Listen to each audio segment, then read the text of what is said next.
swan song of Ensemble Studios is here, dual-wielding real-time strategy and one of the biggest franchises in the industry.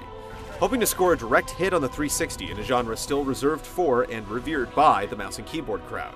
Halo Wars almost sounds redundant, but this brave attempt at console strategy is aiming to be anything but.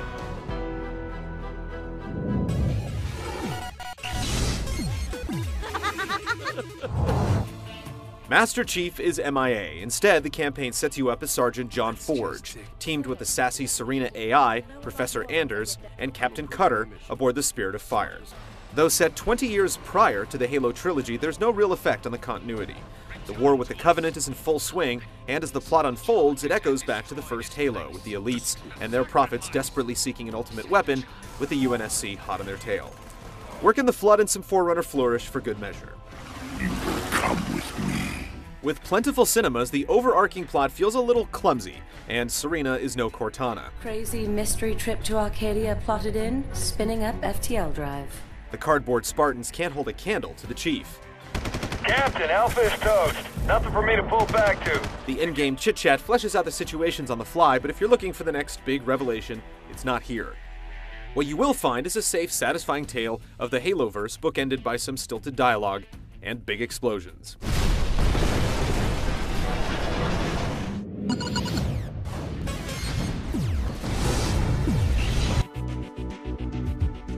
The heart of the Halo is the campaign, a 15-mission, story-driven set of skirmishes. A lot of the objectives are standard fare. Expect to trump enemy bases, build your own, tackle esoteric escort missions, and try to survive as rescue approaches. Each level has a specific achievement. It's a nice touch that makes you look at a mission from a different perspective. Every mission is also paired with a handful of optional objectives that give points, with a large impetus on going for gold medals via repeat plays. Add in black boxes to collect on each map that unlock some Halo lore, and fiendishly hidden skulls that open up game modifiers for an up-to-replay ante. It's a good thing, because the missions are on the short side, with the focus on smaller combat bursts instead of base management and cultivating tech trees. There's also a co-op mode that divvies up your army into two colors while you and a friend tackle the opposition. The campaign is all from the UNSC perspective, though you'll fight the Covenant and the Flood across the universe. It's definitely disappointing not to play the parallel story or pick up as your sworn enemy. At least, the Covenant is available for online and skirmish, which supports a bunch of maps, AI partners, and up to 3-on-3 battles. The Covenant doesn't play wildly different from the UNSC, but has its share of unique units, including the almighty Scarab. The missions in Halo Wars are fast-paced and fun, but over far too quickly with small maps and low unit caps. There's good incentive for replaying, but we would like to play as a different faction. The art of amassing an army and landing a tsunami of military brilliance on your opponent is absent from the campaign, but you'll find yourself waging war online after the campaign is completed. Just don't count on new content since the developer has been shuttered.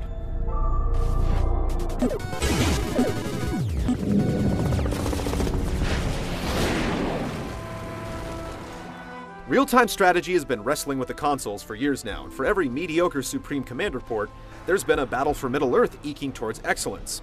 Halo Wars has no PC port and needs to make no concessions in the design process, so with the mouse missing, it uses a combination of the bumpers, triggers, and the D-pad to turn you into an armchair general.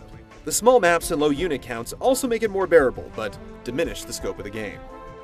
You won't be sending Marines on patrol or queuing up multiple small strike teams, but if you want to select all your units for a blitzkrieg or just the ones on screen, it's only a button press away. You can even cycle to single out your Spartans for an impromptu attempt at jacking a Covenant vehicle. Resource gathering is as simple as building a structure. There aren't any non-combative units to do the chores. Likewise, unlocking structures and advanced units comes from building little tech shops. It's a sleek process, and anyone who fears micromanaging will be happy.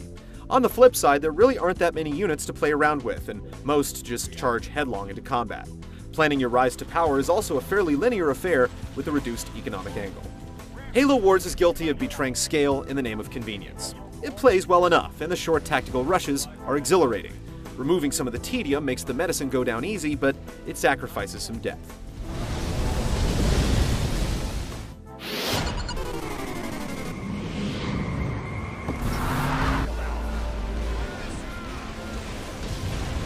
Even though it can be a bit surreal looking at a tiny Lego-like warthog mowing down even tinier grunts, Halo Wars delivers in the visual department. The poly count may not be the highest, but the animations are great. Resisting the urge to zoom in on a tiny Spartan as he hijacks a Covenant ship in mid-flight can be difficult. There is some slight chugging when all the units start to tango, but nothing upsets gameplay. The locales look great. Sound effects give fan service, lifting the pleasant shield recharge pulse, and you'll swear Ensemble kidnapped Marty O'Donnell and forced him to make some new tunes. Cinemas and voice acting look and sound great, only tarnished by the sometimes stolid script. I care not for your little life. Open the relic. There is fun to be had in Halo Wars. The campaign is interesting, there's plenty of replay incentive, and a strong multiplayer component. On the other hand, the campaign is short, the experience streamlined, and there's only 2 factions for multiplayer. Newcomers to real-time strategy and Halo lovers will be able to get a great first taste. Genre vets, or anyone who's played StarCraft, will be awash in deja vu. It's a great compromise, but a compromise nonetheless.